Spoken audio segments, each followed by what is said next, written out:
नमस्कार दोस्तों, मेरे साथ है द्रोणाचार्य महासिंह राव जी, जिन्हें गुरु हनुमान जी के साथ में सबसे ज्यादा समय तक रहने का गौरव प्राप्त है और गुरु हनुमान जी की इन्होंने बहुत सेवा की है। इस अखाड़े में भी इनको 40 वर्ष से ज्यादा हो गए ना गुरु जी, 47 साल योगदान देते हुए हो चुका है। गुरु जी को हिंदुस्तान ही नहीं दूसरे देशों में भी जाना जाता है। इनका जो नाम है वो ही अपने आप में एक बहुत महत्व रखता है।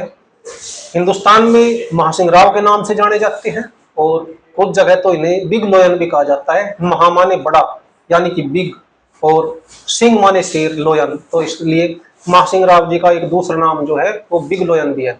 तो गुरु जी आपको यहाँ पे 47 साल हो गए गुरु हनुमान अखाड़े में अपनी सेवाएं देते हुए। तो इतना जितना लंबा यदि पिछली ओर को लखा करके देखें, इतना लंबा सफर आपने गुरु हनुमान अखाड़े में तय किया है, तो आज कैसा लगता है? देखिए, आज भी चाहे हमें कोई 5 स्टार होटल में भी रहने के लिए कह देना कि आप यहाँ फ्री रहो, हाँ।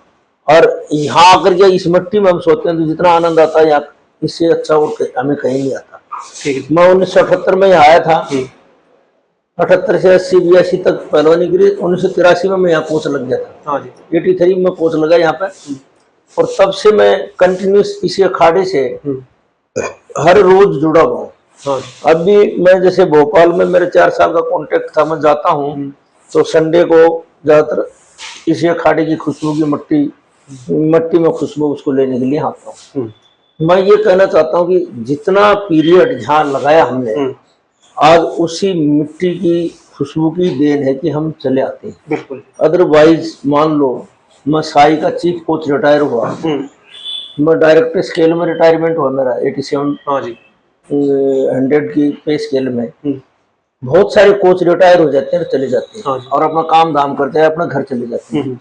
लेकिन हम पूरा टाइम जब भी दिल्ली आते हैं तो सुबह शाम यहाँ, सुबह शाम यहाँ। अखाड़े में कोई काम भी होगा तो पूरे दिन भर यहाँ, और ये देखते रहते हैं अखाड़े में कौन सी टूट फूट है, बल्ब जल रहा अग्नि, पानी की मोटर चल रही है तो बंद करो और करो, हर चीज का मतलब किस चीज की जरूरत है सब पूरी करो। जो भी कोशिश हम हमारी पूरी करते हैं, जो भी हो। कोच साहब यदि अपने घर भी चले जाते हैं तो जैसे ही मौका मिलता है तो ये घर से भी यहीं पर आ जाते हैं अखाड़े में। कई बार तो मैं कह रहा हूँ कि घर जाने का तो कई महीने हो जाते हैं जाने के। अब मैं जैसे होली पे 12 तारीख की हम शाम को गए, 13 को शाम को यहाँ आ गए। क्यों? 14-15 को यहाँ रहना था, 15 का प्रोग्राम था। अब इस प्रोग्राम की हमें दिन रात की चिंता थी, इस प्रोग्राम को कैसे सक्सेस करना है, क्या है, कौन आएगा, कौन जाएगा, कैसे क्या किया जाएगा। तो देखिए इतने बड़े मेले में बहुत सारे लोग आते हैं, कोई नाराज भी होता है, कोई खुश भी होता है। हर आदमी के छोटे पीरियड में नाम नहीं बोले जाते। अगर मान लो प्रोग्राम 4 घंटे का हो तो देख देख करके वो फला रह गया, ये रह गया, नाम बोल दिए गए। हमने एक ही मांग रखी थी गुरु जी के नाम पर, दिल्ली सरकार द्वारा 2 या 3 बेस्ट कोचेज को गुरु हनुमान पुरस्कार दिया जाए और 2-3 खिलाड़ियों को गुरु हनुमान पुरस्कार दिया जाए।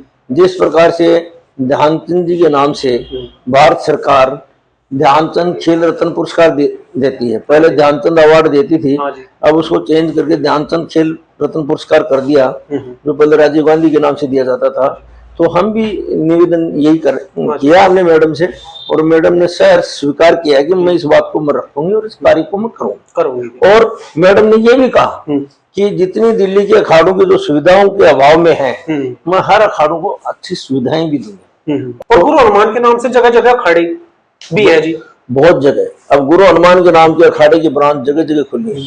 जैसे नवीन लड़सोली में गुरु हनुमान के नाम की ब्रांच है, रामोतर यादव ने गुड़गांव में खोल रखी है। इस तरह से कई स्टेटों में, गंगानगर में राजा राम ने गुरु हनुमान के नाम, राजस्थान में और चिड़ावन की जन्मस्थली है, उसमें राजस्थान सरकार ने 2 करोड़ रुपए लगा के और गुरु हनुमान खेल परिसर, खेल स्टेडियम बनाया है उनके नाम का। तो उनके नाम के तो सब जगह है। मैं तो ये भी आग्रह करूंगा, आज मेरे ये हमारे रिठाड़ा के विधायक से बात हो रही थी कि किसी स्टेडियम का नाम गुरु हनुमान के नाम से रखा जाना चाहिए। उन्होंने देखो, आप कोई भी पेड़ लगाते हो, लगते ही कोई पेड़ के ऊपर आम नहीं लग जाते, आम का हाँ, पेड़ लगाते हो तो उसमें टाइम लगता है। हाँ। तो गुरु हनुमान जी ने कुश्ती की जो पौध तैयार की है, आज उसी गुरु हनुमान जी की पौध और मोटिवेशन का फल है हाँ जी। कि बहुत वर्षों के बाद गुरु जी चाहते थे कि ओलंपिक में हमारे पहलवान गोल्ड मेडल जीते।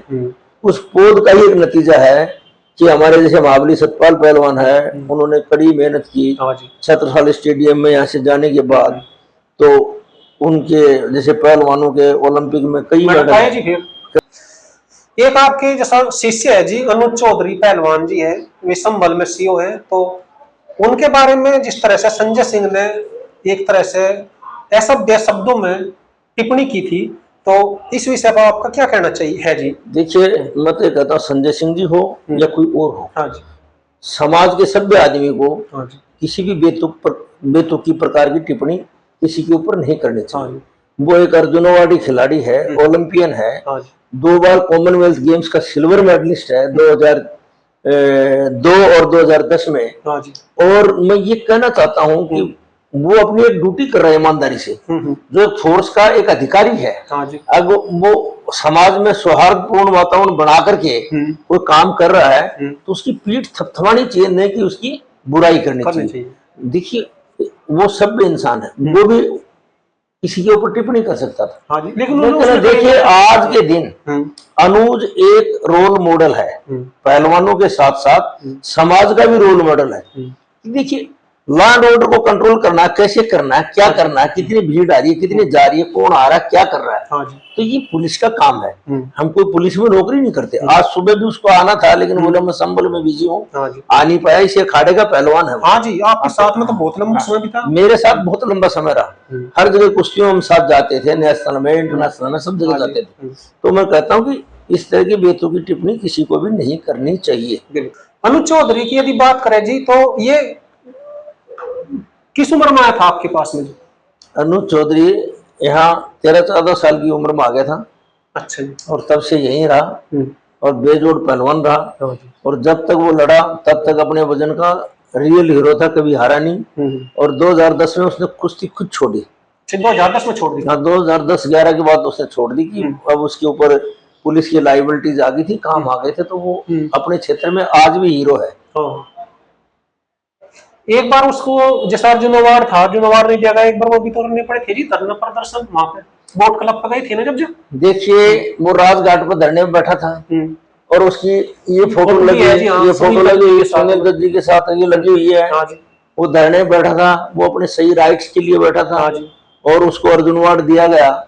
जब हम सुनील दत्त का जो पीएस था, आईएएस अफसर था एक, उनसे मिले तो वो बोला कि अर्जुन अवार्ड आपके चेले को दिया जाए या आपको द्रोणाचार्य दिया जाए। अच्छा, आपको क्या था? हाँ, साथ अनुज भी साथ ही था। अच्छा। मैंने कहा पहले इसको अर्जुन अवार्ड दिया जाए।